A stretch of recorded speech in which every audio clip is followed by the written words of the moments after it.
Hi, I'm Andrew McCrae. Welcome to our farm and ranch in northwest Missouri. My great-great-grandfather settled here in 1910, and I'm the fifth generation to grow crops and livestock here. As a farmer myself, I know the highs and lows of this life, the issues we confront every day, some new, some as old as farming itself. This show is a place to talk with farmers and others in the ag industry about topics that mean something to us, topics that can improve the present and future of our operations. This is Farming the Countryside. Jason Clay joins me, and over the years, I have truly enjoyed the visits with Jason. Some of you may know that we share a common tie. We both graduated from the same high school a few years apart, and I do mention King City and then Ford City is where Jason grew up. You know, we're going to talk about things with global implications, but I always like to mention Jason's roots because he grew up on a small farm in Ford City or around Ford City, Missouri. So as we discuss these things, you're talking or we're visiting with a guy who knows what it's like for farmers out there, just like us that might be listening to this. So Jason, welcome back. It's good to see you and visit with you here. Thank you. Nice to be back. Jason, let's jump into something that happened last week. You have been working on this, and this has been around for a while, but it was kind of the big release, so to speak, of something called the Codex planetarias. And that is a word that people may be hearing for the first time and think, what is that? But the farm kid from Ford City, Missouri introduced the Codex. Tell us what it's about. So Codex planetarias is kind of built on the concept of Codex alimentarius. And that's a set of rules for the health and safety and phytosanitary quality of food that's going to be sold onto markets. And it was originally started in the Austro-Hungarian Empire about 1880, and it took about 60 years for it to get into global recognition. FDR and Churchill decided at the end of World War II to create this. And now it was set up in 1963. About 18 countries recognized it. But when the WTO embraced it as the quality standard for health and safety for food, then virtually every country has adopted it now. And the question that I had is, if we can create a standard for the health and safety of the quality of food that people eat that's traded globally, but also produced domestically and sold domestically, why can't we do the same thing to protect the planetary resources that we need to produce food to start with? And so that's where the concept of Codex planetarius came from. The Codex alimentarius, you can imagine how many food additives, how many food issues there are in terms of health and safety. With Codex planetarius, it's a much more streamlined thing. We're saying there are 6 key impacts. If you manage these 6 key impacts, your food system is going to be more sustainable and more resilient going forward. The reason this is so important is because historically, very little food was actually traded across borders.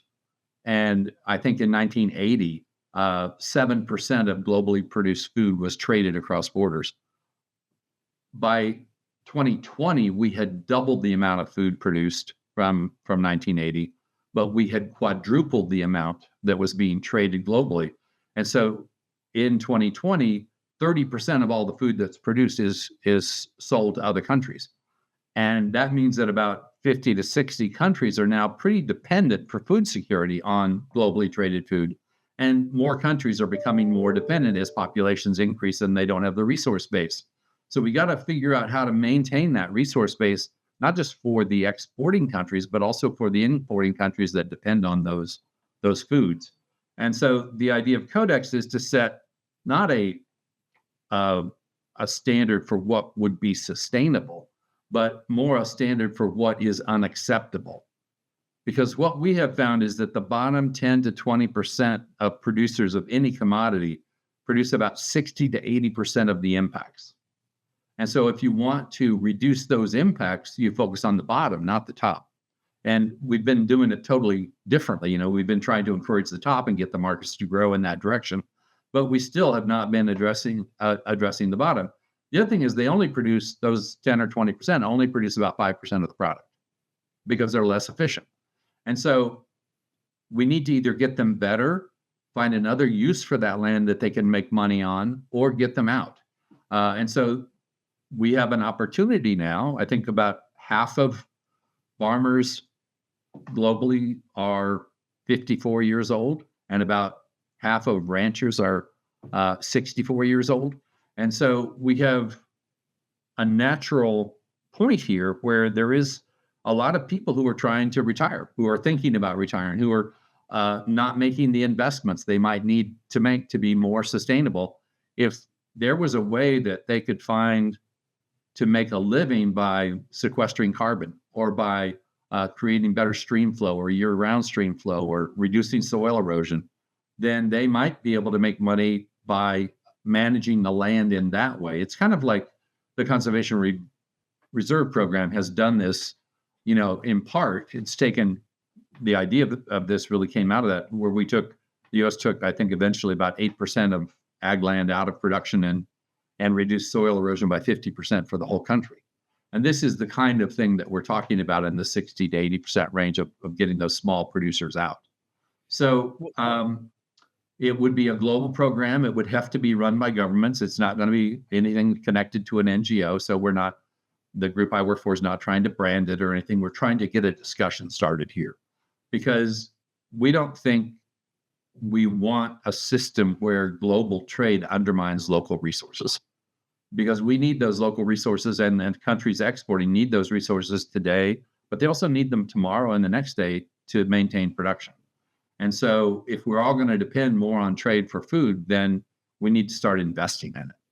And I think that's what we're really trying to do with it. Just make people aware this may not be the right idea or may not be the right name or the right exact focus, but we want to get the ball rolling. We can't afford to wait 60 or 80 or 100 years as we did with Codex Alimentarius to fix this. So global trade shouldn't undermine local resources. It should actually maintain or build them. Right. Whenever we think about this, and so we try to take this the bottom end, if you will, and to try to bring it up or change it. The Codex is often spoken of in conjunction with the 1% solution. And so is that then the funding mechanism to help make some of this happen? Explain that, because farmers often get worried about, I'm going to be asked to do more or something else, and that's more cost. So one of the things that we decided with Codex is that there might be a lag time for countries depending on their stage of development as to how soon they would have to implement this. If they're a least developed country or a less developed country, they might get 5 years or 10 years, kind of the same way the WTO rules applied. What we're saying is that the product that's not acceptable for global trade can still be sold on local markets and used locally, and could be used, if it's corn or soy, could be used to feed the animals and then sell the animals abroad or export them. But I think the basic point here is that we don't want to penalize people. We want everybody in the world to start measuring impacts the same way, start measuring the same impacts, and then start a way to look at what continuous improvement might look like and how that could actually be accelerated around the whole planet. So yes, there is going to be a cost of transition. And one of the things that we have discussed and have floated as a concept is something that I did 30 years ago when I had a little trading company that was selling products out of the rainforest. But at that point, I charged a 5% environmental premium to anybody on the FOB price who then bought and exported the product. All of that money went back to producers to help them increase production, increase value-added production, access markets, et cetera. And what we proposed with the 1% solution is that there would be an export fee or environmental premium on food exports, and we could identify which one of those have the biggest impacts or whatnot. And then 100% of that, it would be collected on all exports, but it would be targeted to the 10 to 20% that need to improve, so that we do have a mechanism to get consumers to pay for the improvement in the production of the food they're buying. As we move forward, how do you see this being implemented? Because you mentioned governments. So it has to be government to government. In fact, So Codex, we're looking at countries that would introduce this into trade agreements and to experiment with. We're doing 6 pilots in 2025 to look at kind of the desktop study of how this would affect prices, how it would affect the amount of product that would be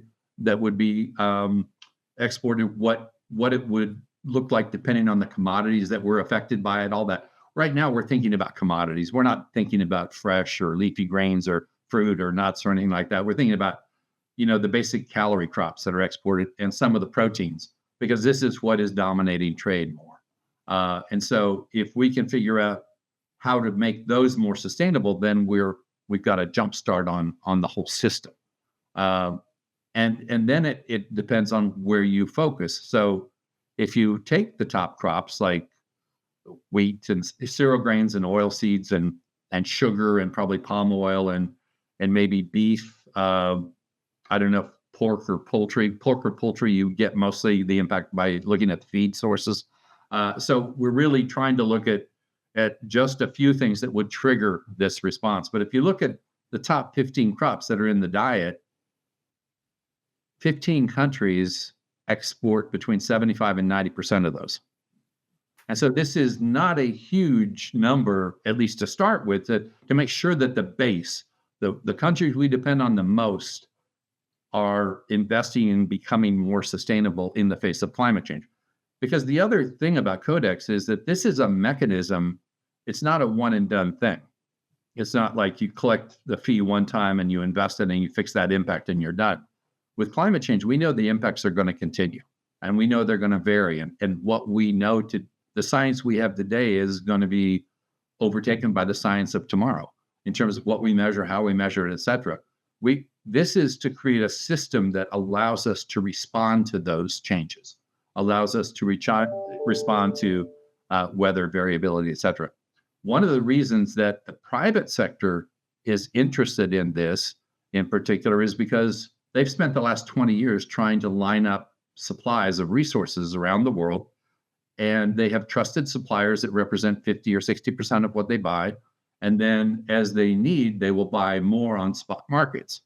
Well, with climate change, that 50 to 60% is now 25 to 30% on any given year because people aren't producing. They've got a contract, but they can't meet it because of climate change. It's either too dry or too wet, or they had a frost or whatever.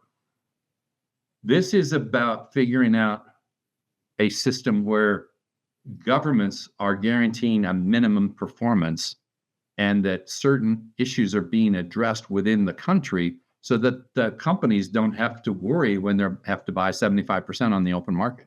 There is some kind of a minimum standard that affects all buyers.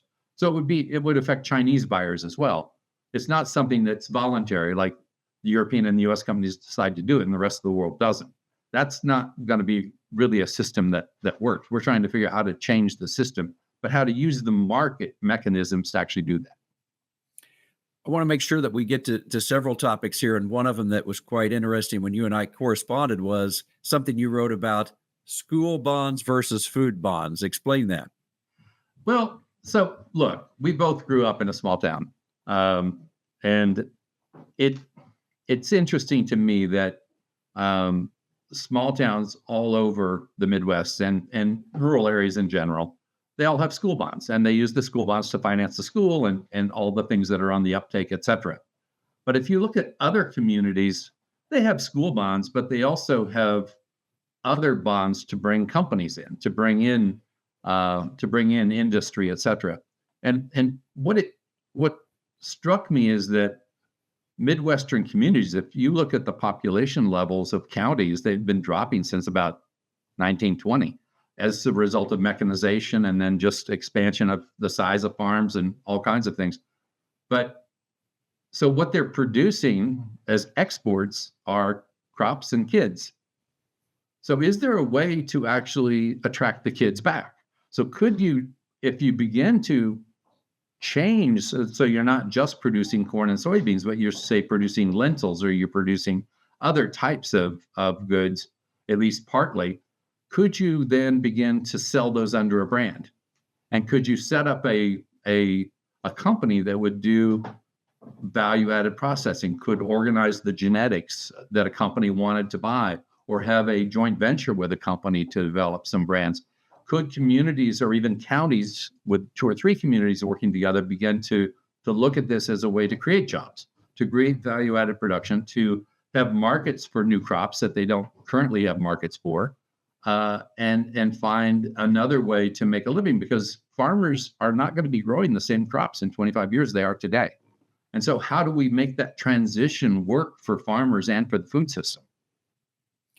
You know that. Then you can tax what you sell from those goods, and that can be used to cover your school fees. So it's just, I'm thinking about business models differently. We always think about, well, can we produce more? Can we get better genetics? Can we add fertilizer better? Can we get, biological treatments that are cheaper than agrochemical and don't pollute as much? But I think we also need to question, is the business model that we have today, is it so fixed that we can't change it? Well, thinking about that business model, a lot of things on farmers' minds right now is the new farm bill. And you and I have discussed this before of, yeah, you have a new farm bill every 5 or so years, but rethinking that. And I know one of the things that you have advocated for is okay, we've got to rethink about the mechanisms within that farm bill and that legislation that promotes things like what you're talking about, whether it's a food bond or helping farmers think about, okay, I've got to produce different crops over the next 25 years, like you're talking about. So I think that we have a farm bill that's largely focused on subsidizing 5 crops, and they're the crops that you can get insurance for and subsidies for, et cetera. And then making sure that food is available to urban areas for lower income households, et cetera. And those 2 things kind of have been, kept in tandem since at least the 40s. So I think what we have ossified into is a system that is encouraging farmers to continue what they've been doing for 100, 150 years. They're doing it differently. But they're growing the same crops. Now, they have lost some of the business models that they had in the past, because in the past, farmers tended to turn their grains into protein, and they would sell the protein rather than the grain. And that was a way to add value and take crops off the market at the harvest time and put it into pigs or chickens or dairy or whatever. But I think that now what we need is a farm bill that uses, I'm not saying we should get rid of subsidies. I think we need to pivot them.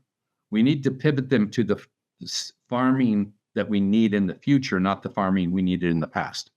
And I think if we're going to have insurance and subsidies, let's use insurance to encourage innovation and to pay farmers who maybe fail, but have tried to do something different. And then if they succeed, we don't need to pay them. So let's use the subsidies to actually help pivot the system into new crops and new models of business. I think we're leaving, as they say, a lot on the table if we don't do that. Are there some areas that you think are low hanging fruit, so to speak, in that area of changes that can be made to a farm bill that would have fairly easy and immediate results to help us down that path? Well, I think we might want to either add some other areas of interest rather than just the 5 crops.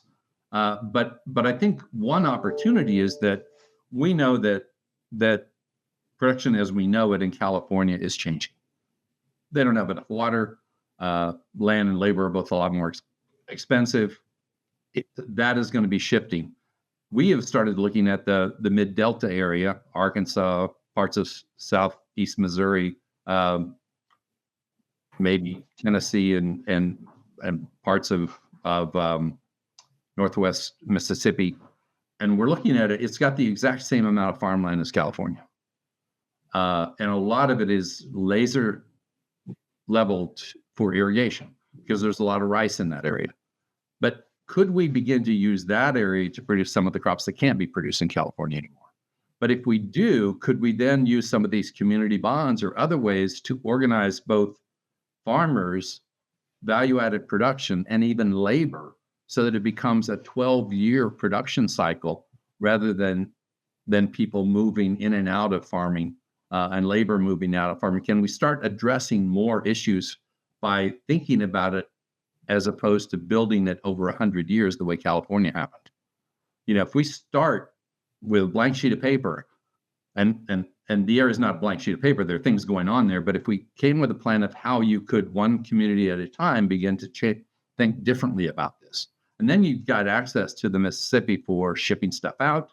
You could do more in fresh, you could do farming in that area probably 10 months of the year at least.